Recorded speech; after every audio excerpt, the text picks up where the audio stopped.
कल्याण डोंबिवलीमध्ये अर्ध्या तासापासून जोरदार पाऊस सुरू आहे। कल्याण आणि डोंबिवली परिसरातल्या काही नाले ओसंडून देखील वाहताना दिसतायत। कल्याण डोंबिवली महानगरपालिकेने नाले सफाईचा दावा जरी केलेला असला तरी हा दावा काही अंशी फोल ठरत असल्याचं दिसतंय।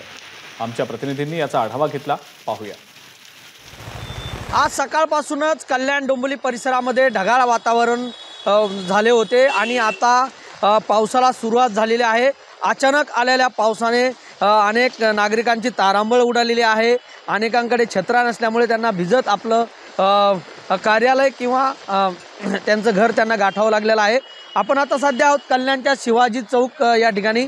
तुम्ही बघताय महापालिकेने नाले सफाई केल्याचा दावा केला आहे, मात्र बाजूच्या दुकानामध्ये तुम्ही बघाल तर या ठिकाणी मोठ्या प्रमाणामध्ये नाला जो आहे तो ओसंडून वाहताना आपण पाहतो। या ठिकाणी जो चेंबर जो आहे तो चेंबर तुंबलेला आहे आणि त्यातून मोठ्या प्रमाणामध्ये पाणी बाहेर येत आहे। त्यामुळे महापालिका जरी दावा करत असेल नाले सफाईची, तरी छोटे मोठे नाले सफाई जी आहे ती अजूनही महापालिकेकडून झालेली नाही। त्यामुळे या पहिल्याच पावसामध्ये नाले जे आहेत ते ओसंडून वाहताना आपल्याला या ठिकाणी दिसत आहेत। हा पाऊस गेली अर्ध्या तासापासून पाऊस कल्याण डोंबिवली परिसरामध्ये कोसळत आहे।